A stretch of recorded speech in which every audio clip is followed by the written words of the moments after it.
Dear student, तो आज हम पढ़ने जा रहे हैं numerical based on optical fibre. देखिए ऑप्टिकल फाइबर चैप्टर तो हम पूरा पढ़ चुके हैं, लेकिन उससे रिलेटेड जो न्यूमेरिकल है वो आज हम पढ़ेंगे।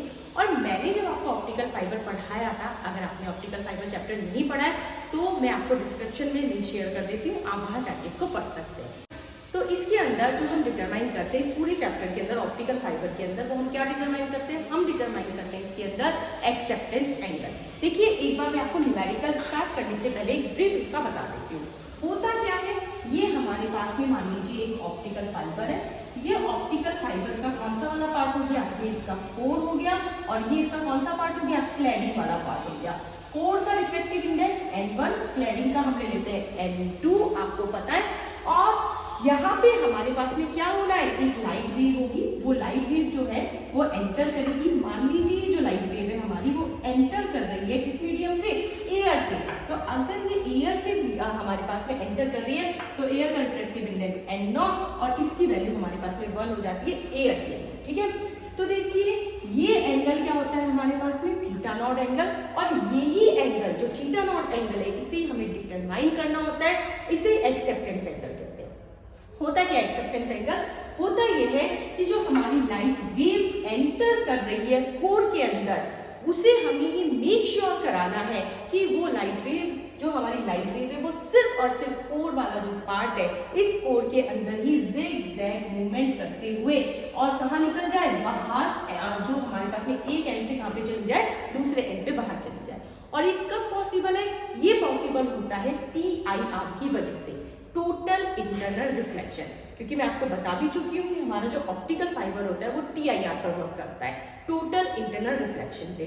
क्या होता है TIR कराने के लिए दो कंडीशन है। एक कंडीशन तो क्या होगी कि हमारे पास में जो हमारी लाइट वेव है जो कोर के अंदर जा रही है जिगजैग मोशन करते हुए वन एंड से अनदर एंड के पास, वो तभी ऐसा पॉसिबल होगा जब पहली कंडीशन तो हमारा यहाँ का जो कोर वाला मीडियम है उसका रिफ्रैक्टिव इंडेक्स जो है वो क्लैडिंग के कंपेयर में क्या हो, ज्यादा हो, यानी ये डेंसर मीडियम हो और रेयर मीडियम हो। जैसा कि आपको पता है, मैं बता भी चुकी हूँ कि जब लाइट वेव हमारी डेंसर मीडियम से रेयर मीडियम की तरफ जाती है तो वो नॉर्मल से क्या होती है, away from the normal, normal से दूर हट जाती है।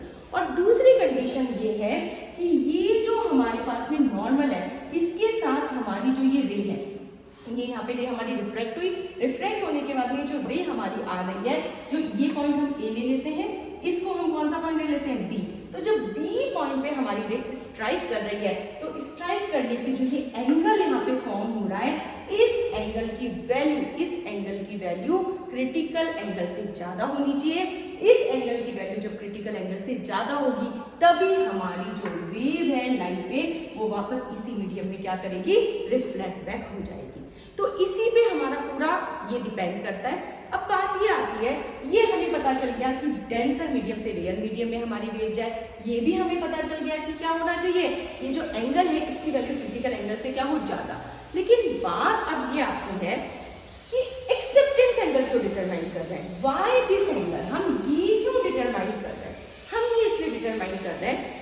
देखिए बच्चों, मैंने आपको बताया भी था कि मान लीजिए आपका सिलेक्शन जो है वो IIT के अंदर हो जाता है। IIT में अगर आप चले जाते हैं, IIT कॉलेज आपको मिल जाता है, तो ऑब्वियस सी बात है आपको 100% बात है 4 साल बाद योर फ्यूचर इज ब्राइट, आपकी कहीं पे भी जॉब लगेगी, आप अच्छे बिजनेसमैन बनेंगे, करोड़ों का पैकेज मिलेगा। लेकिन बिफोर एंटरिंग इन IIT में जाने से पहले जो हमारी एक कंडीशन है वो कंडीशन है JEE का एग्जाम, वो तो क्लियर होना चाहिए। ठीक उसी तरीके से अंदर TIR हो, टोटल इंटरनल रिफ्लेक्शन हो, ठीक है, दोनों कंडीशन हम एप्लीकेबल भी करवा रहे हैं, लेकिन कहीं ना कहीं इनडायरेक्टली वो दोनों कंडीशन किस एंगल पे डिपेंड कर रही है, इसी एंगल पर डिपेंड कर रही है। ये कौन सा एंगल हो गया हमारे पास में, ये हमारे पास में एंगल हो गया है कौन सा, एक्सेप्टेंस एंगल। यानी कितने एंगल पे मैं लाइट वेव को एंटर कराऊं, कितने एंगल पे मैं लाइट वेव को एंटर कराऊं, कोर पार्ट में एंटर करने के बाद ये क्या करे, क्रिटिकल एंगल से ज्यादा एंगल यहाँ पे फॉर्म कर। तो इसलिए हमें इस एंगल की वैल्यू पता होनी चाहिए, ये होता है एक्सेप्टेंस एंगल। तो इस तरीके से जो थीटा नॉट है इसकी जो वैल्यू डिटरमाइन होकर आती है एक्सेप्टेंस एंगल की, that is theta naught is equals to, इसी को हम अपना I max कह सकते हैं। I max मतलब मैक्सिमम एंगल कितना हो कि अंदर एंटर करने के बाद कंटिन्यूसली क्या हो, TIR, टोटल इंटरनल रिफ्लेक्शन। तो ये हो जाएगा हमारे पास में साइन इनवर्स और ये under root n1 square minus n2 square, n1 square minus n2 square upon n0। और ये वैल्यू हम ऑलरेडी डिटरमाइन कर चुके हैं, प्रीवियस जो लेक्चर था उसमें मैं आपको बता चुकी हूँ। अगर आपने देख लिया बहुत अच्छी बात है, नहीं देखा तो ये आपको याद होनी चाहिए, और ये कैसे हमने डिटरमाइन की वो आप लास्ट लेक्चर में, लास्ट वीडियो में जाके देख सकते हैं। अब यही एंगल हमारा कौन सा एंगल है बच्चों, यही हमारा है एक्सेप्टेंस एंगल। कौन सा एंगल हो गया, एक्सेप्टेंस एंगल। और एनी न्यूमेरिकल अपर्चर क्या होता है, हमारा न्यूमेरिकल अपर्चर होता है साइन थीटा नॉट, इसे क्या कह दिया जाता है, NA न्यूमेरिकल अपर्चर। तो इसकी वैल्यू क्या हो जाएगी, इसकी वैल्यू हो गई n1 square minus n2 square upon n0। तो ये जो फॉर्मूले हैं ये आपको याद रखने हैं, और इस फॉर्मूले को यूज में लेते हुए हम अपना क्या सॉल्व कर लेंगे, ये न्यूमेरिकल यहाँ सॉल्व करेंगे। मुझे लगता है आधे से ज्यादा स्टूडेंट ने तो न्यूमेरिकल को सॉल्व कर लिया है। देखिए स्टूडेंट, यहाँ पे n1 क्या है, n1 है refractive index of core, n2 क्या है, refractive index of cladding, n0 refractive index इसका हो गया। यहाँ से लैंग्वेज एंटर कर दिया। और आपको एक और चीज ध्यान रखनी है भाई, पूरा ऑप्टिकल फाइबर जब हमने पढ़ा था, आपने एक चीज देखी होगी, हमें क्या पता है, हमें सिर्फ रिफ्रैक्टिव इंडेक्स पता है और हमें कुछ भी नहीं पता था। तो हमारी जो भी न्यूमेरिकल हम सॉल्व करेंगे उनकी वैल्यूज किस फॉर्म में आनी चाहिए, उनको कैसे भी करके हमें रिफ्रैक्टिव इंडेक्स की फॉर्म में लेके आना है। तो चलिए अब हम इस न्यूमेरिकल को सॉल्व करते हैं। मैं यहाँ से ये सब हटा दूंगी।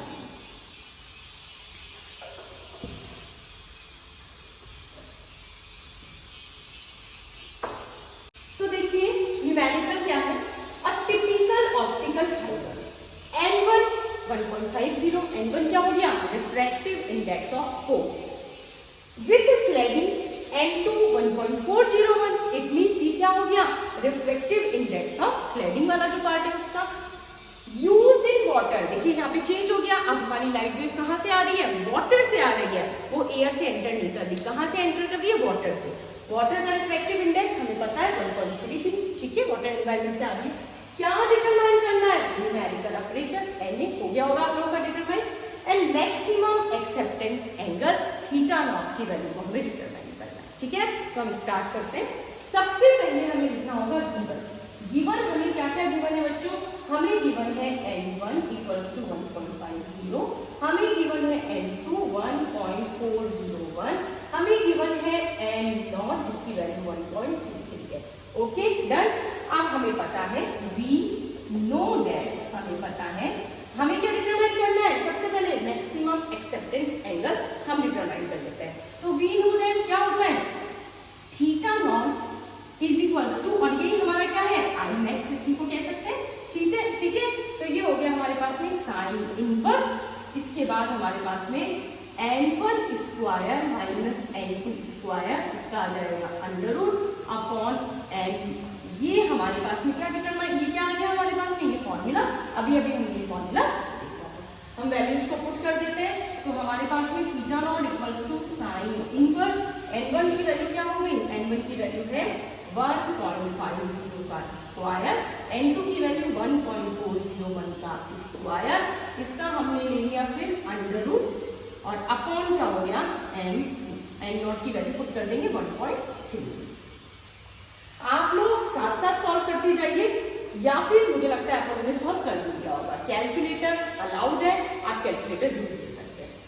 आगे हम बढ़ते हैं, तो हम इसे सॉल्व करेंगे। साइन इनवर्स 1.50 हमारे पास में हमें पता है क्या होता है, ये हो जाएगा 2.25, आप स्क्वायर करके लिखिएगा, माइनस ये हो जाएगा 1.96, ओके, और ये हमारे पास में अपॉन 1.33। हम इसे सॉल्व करते हैं, तो 2.25 में से 1.96 अगर हम सॉल्व करें तो क्या हो गया, 9, यहाँ पे 9 हो गया। इसके बाद हमारे पास में 2, और ये हमारे पास में 0.29 हमारे पास में वैल्यू आ जाएगी। हो सकता है आपकी जो वैल्यू है अगर आप प्रॉपर सॉल्व कर रहे हैं तो 0.28 आ रही हो, तो वो भी ठीक है, हम यहाँ वैल्यूज को पुट कर देते हैं। साइन इनवर्स ये हो गया हमारे पास में अंडर रूट और 0.29 अपॉन 1.33। आप इसको सॉल्व कीजिए, हम इसे सॉल्व करते हैं तो सॉल्व करने पे जब इसे पूरा सॉल्व किया जाता है, आप करके देखिए सॉल्व करने पे बताइए मुझे आंसर क्या आ रहा है। ये यहाँ से पॉइंट हमने हटा दिया और इसको सॉल्व किया तो हमारा आंसर आएगा theta naught equals to sine inverse और ये आ गया 0.40 अप्रॉक्स हमारा आंसर यहाँ पे आ जाएगा। इसको अगर हम सॉल्व करें कैलकुलेटर से हम इसकी वैल्यू डिटरमाइन कर सकते हैं, साइन इनवर्स 0.40 की वैल्यू, और ये वैल्यू लगभग आती है हमारे पास में 23.57 डिग्री। आप इसको नोट कर लीजिए, आप लोगों ने इसे सॉल्व कर लिया होगा, ठीक है। अब एक्सेप्टेंस एंगल तो हमने डिटरमाइन कर लिया, अब हमें क्या डिटरमाइन करना है, न्यूमेरिकल अपर्चर। ये आप पहले भी डिटरमाइन कर सकते थे। तो देखिए न्यूमेरिकल अपर्चर हमें पता है, न्यूमेरिकल अपर्चर क्या होता है, NA इक्वल्स टू होता है हमारे पास में, NA इक्वल्स टू क्या हो जाता है, साइन थीटा नॉट, ये तो होता है हमारे पास में N, ठीक है। तो NA इक्वल्स टू, और ये हमारे पास में क्या हो गया, इसकी वैल्यू हो गई हमारे पास में √N1 square minus N2 square upon N0। ये हमारे पास में क्या होता है, न्यूमेरिकल अपर्चर। और साइन थीटा नॉट की वैल्यू क्या है, NA इक्वल्स टू हमारे पास में 0.40। तो यानी न्यूमेरिकल अपर्चर की वैल्यू कितनी निकल के आ रही है, 0.40, क्योंकि अगर हम, आपको आता होगा सॉल्व करना, 1/sin थीटा कर सकते हैं इसको, साइन थीटा को क्रॉस करके इधर लेके जाएंगे तो क्या हो गया हमारे पास में साइन थीटा नॉट, और साइन थीटा नॉट ही हमारा क्या है, न्यूमेरिकल अपर्चर। तो वैल्यू हो गई 0.40। तो आप लोग इसे नोट कर लीजिए। इसके बाद हम सॉल्व करते हैं सेकेंड न्यूमेरिकल।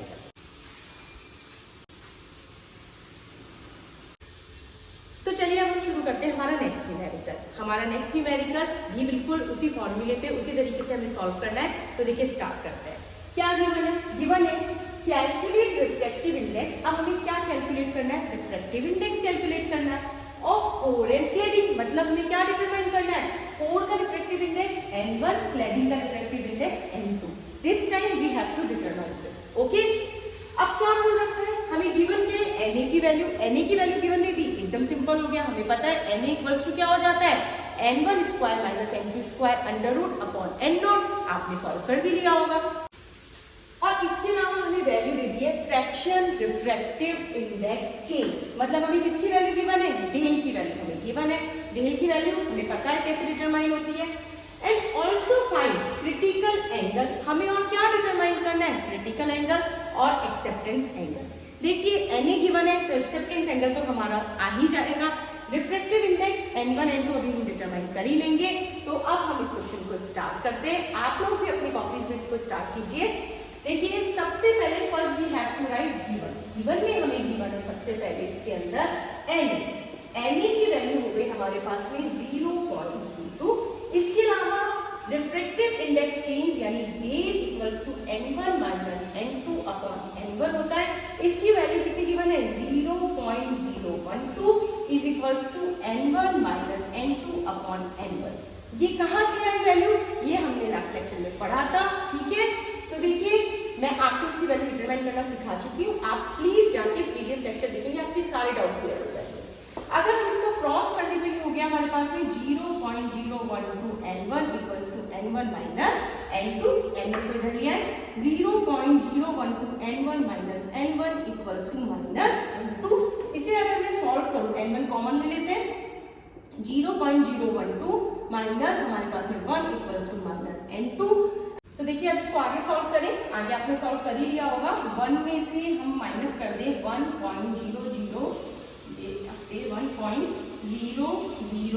में से हमने माइनस कर दिया 0.012। आई होप आपको हो गया होगा। 10 में से 2 गए 8, यहाँ पे एक हमारे पास में हो गया 9, तो ये 8 और ये हो गया 9, यानी हमारे पास में क्या आ गया, हमारे पास में आ गया माइनस में आएगी वैल्यू। तो देखिए माइनस 0.988, ये दिख रहा होगा आप लोगों को, minus 0.988 N1 equals to minus N2। Minus से माइनस कैंसिल आउट हो गया, तो हमारे पास में क्या आ गया 0.988 N1 इक्वल्स टू N2। और इसके बाद हमें क्या गिवन है, हमें क्वेश्चन में गिवन है NA, और अगर NA गिवन है तो हम अपना फॉर्मूला लगा सकते हैं। तो देखिए क्या हो गया हमारे पास में, NA इक्वल्स टू क्या होता है, सबको पता है NA equals to N1 square minus N2 square √ और N0। और क्योंकि यहाँ पे एन नॉट की वैल्यू गिवन भी नहीं है, इसका मतलब हमारी वेव कहाँ से आ रही लाइट वेव, एयर से। और फॉर एयर के लिए क्या होता है, एयर के लिए एन नॉट की वैल्यू 1, वैल्यू यहाँ पुट कर देंगे। तो एन ए की वैल्यू आपको ऑलरेडी गिवन है, कितनी वैल्यू दे रखी है 0.22 इक्वल्स टू n1 स्क्वायर की वैल्यू क्या रख देंगे हम लोग, n1 स्क्वायर की वैल्यू हम रख देंगे n1 स्क्वायर, n2 स्क्वायर की वैल्यू ये देखिए यहाँ से 0.988 n1 का, ये हमारे पास में हो गया क्या whole square under root, solve कीजिए आप लोग इसको, और एन नॉट की वैल्यू कितनी है 1। आगे अगर हम बढ़े तो देखिए 0.22 इक्वल्स टू हमारे पास में under root n1 square minus 0.988 को जब हम स्क्वायर करते हैं, आप लोग कॉपी में सॉल्व करके देखिए क्या आंसर आता है। 0.988 का स्क्वायर हमने किया तो 0.988 इंटू 0.988 और आंसर आ जाएगा हमारा। तो आप लोग इसको सॉल्व कर लीजिए, आप लोग सॉल्व कर लीजिए, मैंने इसको सॉल्व किया हुआ है तो मैं डायरेक्ट आंसर लिख रही हूँ। इसका आंसर आएगा 0.976, आप लोग कैलकुलेट करके भी देख सकते हैं, ठीक है। तो इस वैल्यू को अब मैं यहाँ पुट कर देती हूँ, ये हो गया हमारे पास में 0.976 n1 स्क्वायर, ठीक है। हम आगे क्या कर सकते हैं, आगे हमने क्या कर दिया, under root n1 square again common ले लिया, 1 माइनस 0.976, ओके। और देन अगर हम इसको करते हैं माइनस 0.22, यहाँ पे 0.22 की कंटिन्यूसली चलता आ रहा है, n1 स्क्वायर का अंडर रूट बाहर ले लिया तो n1 हो गया, और जब इसे सॉल्व किया तो 1 माइनस 1.000 और हो गया हमारे पास 0.976। तो देखिए 10 में से 6 4, इधर ये हमारे पास में हो गया 9 2, इधर हमारे पास में एक और कैरी चली गई तो ये हो गया हमारे पास में 0.024। तो हम लिखेंगे n1 0.024। आई होप आप लोगों को समझ आ रहा होगा और आपने सॉल्व कर दिया होगा, ठीक है। अब 0.024 का आपको अंडर रूट लेना है, आप लोग अंडर रूट ले लीजिए, तो ये हो गया 0.22 इक्वल्स टू n1 और 0.024 का अंडर रूट कितना होता है आप सॉल्व कीजिए, मैंने सॉल्व किया हुआ है, मैं यहाँ डायरेक्ट वैल्यूज लिख दूंगी। तो यहाँ पे आ जाएगा इंटू 0.151, ठीक है। और इस तरीके से अब हमारे पास में n1 इक्वल्स टू 0.22 अपॉन 0.151, और जब हम इसे सॉल्व करते हैं तो n1 की वैल्यू कैलकुलेट होकर आ जाती है। कैलकुलेशन आप लोग कीजिए और मुझे बताइए क्या आंसर आया। यस, तो n1 की वैल्यू आ जाएगी यहाँ पे, हम इसे सॉल्व करते हैं तो ये हमारे पास में आ जाएगी लगभग 1.456, ये n1 की वैल्यू यहाँ पे आ जाएगी, ठीक है। आप इसे सॉल्व कर लीजिए, ये n1 की वैल्यू आ गई। इस n1 की वैल्यू को अब मैं पुट कर दूं, कहाँ पे पुट करूं, जहाँ भी आपकी इच्छा करे आप यहाँ पुट कर सकते हैं, आप अपने फॉर्मूले में पुट कर सकते हैं। तो इस n1 की वैल्यू जो आपकी आई है 1.456, इस वैल्यू को आप चाहे तो यहाँ पे पुट कर सकते हैं, यहाँ पे पुट कीजिए आप इस वैल्यू को, ये जो फॉर्मूला नंबर 1 है इसको लिख देती हूँ, यहाँ पे आप n1 की वैल्यू पुट कीजिए और उससे कैलकुलेशन करके n2 की वैल्यू को फाइंड आउट कीजिए, और फाइंड आउट करने पे क्या रिजल्ट आएगा। तो देखिए जब हम वैल्यू को पुट करेंगे तो हमारी n2 की वैल्यू आ जाएगी अप्रोक्सीमेट, तो हमारी n2 की वैल्यू आ जाएगी 1.438 अप्रोक्स, हमारी इसकी वैल्यू आ जाएगी n2 की वैल्यू। ये जो n1 की वैल्यू है आप इसे पुट भी कर सकते हैं, चाहे तो 0.012 इक्वल्स टू n1 की value 1.456 minus n2। I hope आप लोग को दिख रहा होगा, मैं इसको यहाँ नहीं, मैं इसको यहाँ कर देती हूँ सॉल्व। एक बार मैं ये सब यहाँ से हटा देती हूँ, हम इसको यहाँ सॉल्व करते हैं दोबारा। अब वैल्यूज को पुट कर लेते हैं, डेल इक्वल्स टू क्या हो गया, डेल की वैल्यू तो गिवन है हमें, ये जो वैल्यू है तो 0.012 इक्वल्स टू n1 की वैल्यू क्या हो गई 1.456 माइनस n2 अपॉन 1.456, इसलिए फॉर्मूला इसमें वैल्यू पुट करी तो इससे n2 की वैल्यू आ गई 1.438। इसे आप सॉल्व कर लीजिए, इस तरह से n2 की वैल्यू डिटरमाइन हो गई। अब क्या, अब हमें डिटरमाइन क्या करना है, हमने refractive index core and cladding का डिटरमाइन कर लिया। Now we have to find out critical angle and acceptance angle. पहले हम एक्सेप्टेंस एंगल डिटरमाइन करते हैं। तो थीटा नॉट की वैल्यू होती है थीटा नॉट, इसी को हम अपना क्या कह सकते हैं आई मैक, और इसकी वैल्यू क्या हो जाती है साइन इनवर्स यानी क्योंकि n की वैल्यू क्या हो जाती है n1 square minus n2 square under root upon n0, और यहाँ पे हमें डायरेक्टली n1 की वैल्यू गिवन है, मेरी n की वैल्यू 0.22, तो हम क्या करेंगे थीटा नॉट या मेरा जो एक्सेप्टेंस एंगल है उसकी वैल्यू क्या हो जाएगी साइन इनवर्स 0.22, और 0.22 का साइन इनवर्स की वैल्यू जो होती है वो आप निकालिए, कैलकुलेट कीजिए कितनी आती है, और इसकी वैल्यू को अगर हम सॉल्व करें कैलकुलेटर से तो अप्रोक्सीमेट वैल्यू आएगी 12.7 जी। ठीक है, आई होप यहाँ तक आप लोगों को समझ में सब कुछ आ गया होगा। अब इसमें क्वेश्चन में आपसे पूछा गया है are also find critical angle. आपको क्या डिटरमाइन करना है? Critical angle. तो देखिए क्रिटिकल एंगल हम यहाँ डिटरमाइन करते हैं, यहाँ हम डिटरमाइन करते हैं कौन सा एंगल? Critical angle. बच्चों याद कीजिए क्रिटिकल एंगल डिटरमाइन करने की क्या कंडीशन थी। पहली बात तो ये है कि क्रिटिकल एंगल में क्या था, ये आपके पास में क्या था, हमारा कोर वाला पार्ट हम लेके चलते हैं, और ये ऊपर क्या था हमारे पास में? क्लैडिंग। ये क्लैडिंग हो गया आपके पास में। ठीक है, अब क्रिटिकल एंगल अगर आपको डिटरमाइन करना है तो ये हमारी जो लाइट वेव है, ये लाइट वेव ने एंटर किया, और एंटर करने के बाद में ये जो हमारी लाइट वेव है यहाँ पे जो एंगल बनाएगी, ये एंगल क्रिटिकल एंगल कब होगा? ये एंगल क्रिटिकल एंगल कब होता है? जब हमारी जो रिफ्रैक्टेड रे वो इस नॉर्मल के साथ, जो नॉर्मल आप लोगों को दिख रहा है, इस नॉर्मल के साथ कितना एंगल बनाती है? 90 डिग्री। आपको पता है कि अगर मुझे TIR चाहिए, टोटल इंटरनल रिफ्लेक्शन, तो मेरा जो ये एंगल है ना, ये जो एंगल है हमारा इंसिडेंस एंगल जो मैं कह रही हूँ, ये एंगल क्रिटिकल एंगल से ज्यादा होना चाहिए, तब वापस हमारी जो लाइट रे है वो कहाँ लौट के आ जाती है? उसी मीडियम में। लेकिन अगर ये एंगल क्रिटिकल एंगल है तो यहाँ पे जो हमारी लाइट वेव है वो कितना एंगल बनाएगी नॉर्मल के साथ? 90 डिग्री। आप लोगों को पता है। और हमें कौन सा एंगल डिटरमाइन करना है? हमें डिटरमाइन करना है क्रिटिकल एंगल।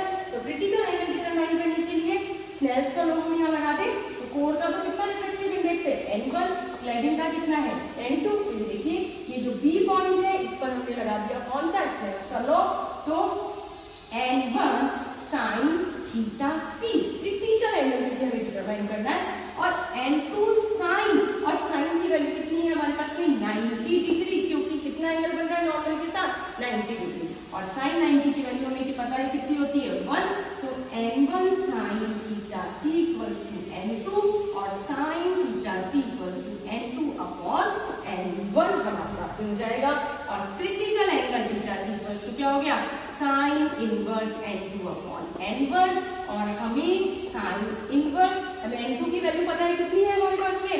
ये देखिए एक डिटरमाइन हो गई थी 1.456 अपॉन N2 की वैल्यू पुटअप करनी है। तो N2 की वैल्यू कितनी है हमारे पास में? 1.438, और N1 की वैल्यू है 1.456, और इस तरीके से थीटा C की वैल्यू आप लोग डिटरमाइन करेंगे, और आंसर मुझे आप कमेंट बॉक्स के अंदर बताएंगे कि क्या आपका आंसर आया है। आप प्लीज देखिए, कुछ भी नहीं है, आपको मैं दोबारा बता देती हूँ। क्रिटिकल एंगल का मतलब होता है ये जो हमारी रे इंसिडेंस हुई, ठीक है, ये जो रिफ्लेक्ट हुई, रिफ्लेक्ट होने के बाद में ये स्ट्राइक करेगी कोर क्लैडिंग इंटरफेस पे। जब ये यहाँ इस इंटरफेस पे स्ट्राइक करेगी, अगर ये एंगल क्रिटिकल एंगल है तो हमारी रिफ्रैक्टेड रे नॉर्मल के साथ 90 डिग्री बनाती है, और ये एंगल क्रिटिकल से ज्यादा है तो क्या हो जाता है? TIR हो जाता है। यानी और हमें यहाँ डिटरमाइन करना है क्रिटिकल एंगल, तो ऑब्वियस सी बात है कितना एंगल बना होगा? 90 डिग्री। तो इस तरीके से हमने इसको सॉल्व कर लिया। कमेंट बॉक्स में आप मुझे इसका आंसर सॉल्व करके बताएंगे। आज के लिए इतना ही। अभी कुछ न्यूमेरिकल और हमारे रिमेनिंग इस टॉपिक से रिलेटेड, तो हम उन न्यूमेरिकल को करेंगे नेक्स्ट लेक्चर में। तब तक के लिए थैंक यू सो मच।